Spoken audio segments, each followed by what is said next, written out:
वफादार कुत्ते को क्यों मार डाला, सुनकर आपको रोना आ जाएगा। लक्खी बंजारा चित्तौड़ का रहने वाला एक व्यापारी था जो जगह दो घूमकर व्यापार करता था। एक बार जब उसका पड़ाव पानीपत के पास में हुआ, तब उसे कुछ पैसों की जरूरत पड़ी तो उसने आसन गांव के सेठ से कुछ धन उधार मांगा। तब सेठ ने उसे कुछ गिरवी रखने को कहा। लक्खी बंजारे ने हमेशा अपने साथ रहने वाले प्यारे कुत्ते को सेठ के पास उधार चुकता होने तक के लिए छोड़ दिया। एक दिन रात में चोरों ने सेठ के घर में सेंध लगाई और सारा कीमती सामान लेकर जंगल की ओर चले गए। इस दौरान कुत्ता भौंकने की बजाय सेठ को जगाने का प्रयास करता रहा और जब सेठ नहीं जागा तब वह चुपचाप चोरों का पीछा करते हुए उस स्थान जहां पर चोरों ने धन छिपाया था को पहचान कर वापस लौटा आया। दूसरे दिन चोरी का पता चलते ही सेठ के घर में कोहराम मच गया।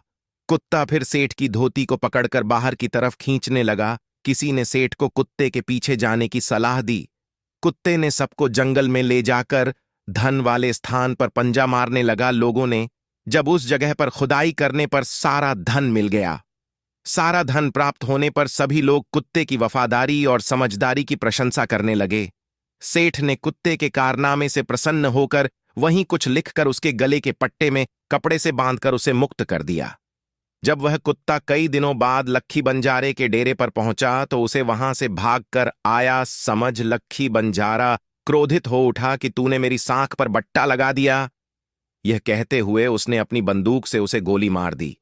कुत्ते के पास बैठकर जब वह उसके गले को अंतिम बार सहला रहा था तो उसने कपड़े में कुछ लिपटा देखा तो एक कागज के टुकड़े पर उसी सेठ ने लिखा था, लक्खी बंजारे तुम्हारा अरण चुकता हुआ।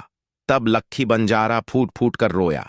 बताया जाता है कि कुछ दिनों बाद वह भी कुत्ते की याद में मर गया। ऐसी ही और कहानी के लिए हमें सब्सक्राइब करें।